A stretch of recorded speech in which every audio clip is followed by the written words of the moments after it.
Jean-Philippe Guillon, je suis le directeur du Mondial du bâtiment. Le Mondial du bâtiment qui regroupe donc le salon Batimat, les matériaux de la construction et de la rénovation.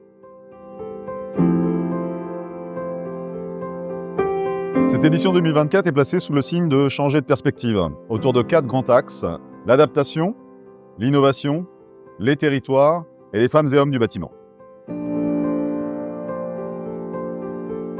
Le Mondial du bâtiment est le salon en Europe pour la filière de la construction qui regroupe le plus grand nombre d'innovations. Nous avons un concours qui s'appelle les Awards de l'innovation. Nous avons reçu plus de 300 candidatures. Donc ce sont uniquement les exposants qui peuvent participer à ce concours et nous avons reçu plus de 300 candidatures sur cette édition, ce qui constitue une progression de 30% par rapport à l'édition 2022. Nous sélectionnons ensuite 102 dossiers, donc 102 nommés, et récompensons 38 lauréats. La cérémonie donc de remise des prix a eu lieu hier et un des critères essentiels pour pouvoir participer à ce concours était d'apporter une solution de décarbonation.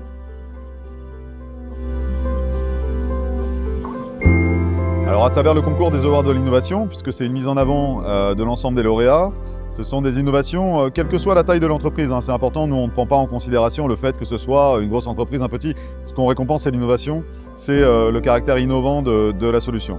L'ensemble de ces solutions sont ensuite relayées dans les différentes bornes interactives que l'on peut consulter dans tous les halls pour se déplacer et identifier où se trouve tel ou tel exposant. Et en fait, les gagnants, mais également les lauréats, donc la centaine d'innovations qui ont été identifiées comme les plus marquantes, sont intégrés dans des parcours de visite recommandés qui permettent, dans un espace aussi grand que le Mondial du bâtiment, puisque je rappelle que sur cette édition, nous privatisons l'intégralité de la porte de Versailles, c'est 150 000 m² de surface d'exposition et de déambulation.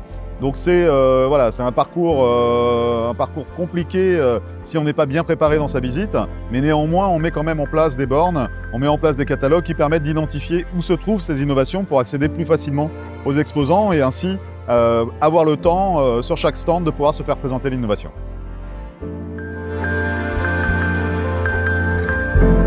On a 40% de visiteurs qui sont des artisans, mais on a également à peu près 20% des visiteurs qui sont des prescripteurs. On a également des promoteurs, on a des bureaux d'études, on a effectivement aussi des distributeurs, d'autres industriels. Et en fait, donc, on a tous les métiers de la filière qui sont représentés à travers ce visitorat. Et ils viennent donc pour 3 raisons principales. La première, c'est entretenir leur réseau, aller à la rencontre d'autres professionnels, pouvoir garantir un certain nombre d'accords, signer des partenariats, avoir des opportunités professionnelles, etc. Et puis, la deuxième raison, c'est justement, on en a parlé, c'est de venir découvrir les innovations. Je le disais, c'est l'endroit en Europe où il y a le plus d'innovations présentées dans un salon professionnel de la filière du bâtiment. Et puis la troisième raison, c'est d'assister à des conférences qui sont inspirantes, puisqu'on a 400 prises de parole sur 4 jours, sur toutes les thématiques qui couvrent l'ensemble des métiers du bâtiment. Comment on va pouvoir construire demain? À travers chaque période de crise est une opportunité pour pouvoir se réinventer. Donc construire autrement, on aura de moins en moins de terrain pour construire, on aura de plus en plus de dérèglements climatiques. Donc il faudra qu'on soit capable d'utiliser des matériaux qui sont plus éco-responsables, des matériaux biosourcés. Il faudra qu'on réoriente l'habitat. Les architectes savent très bien qu'on ne peut plus bâtir les bâtiments de la même manière. Donc il va falloir essayer de mieux appréhender les apports en énergie, de mieux appréhender le confort d'été. Donc c'est dans un événement comme celui-ci que justement l'ensemble des acteurs se parlent, trouvent des solutions et essayent de se projeter avec une nouvelle manière d'approcher le bâti, la construction comme la rénovation.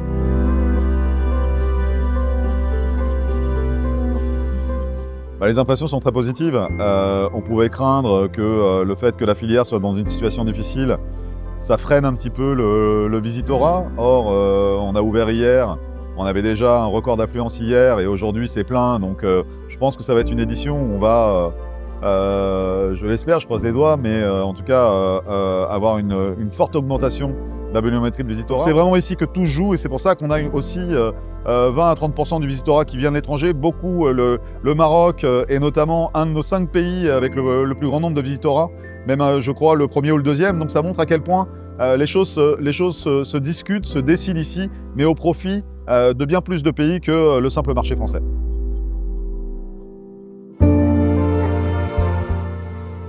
Alors, le Maroc, par définition, comme je le disais, est un pays avec lequel nous avons une longue tradition de partenariat. Bon, au niveau de notre pays, au niveau de nos racines, mais également à travers l'activité de la filière. Et on a aujourd'hui le pavillon marocain qui est d'ailleurs juste derrière moi, dans le hall 1, qui attire beaucoup de monde, beaucoup de visiteurs. Donc le Maroc, quelque part, Batimat est aussi le salon du Maroc. Et on est ravis qu'on ait toujours autant de visiteurs marocains, on est ravis d'avoir des exposants marocains, on est ravis d'avoir des intervenants, des architectes marocains qui participent aujourd'hui à des conférences autour du confort d'été, puisque aujourd'hui mardi c'est la journée internationale. Donc ça montre à quel point le Maroc est partie intégrante de cet événement. Dans mon titre de directeur de salon, je voulais remercier très chaleureusement tous nos amis marocains de nous faire confiance et une nouvelle fois d'être au rendez-vous de cette édition 2024.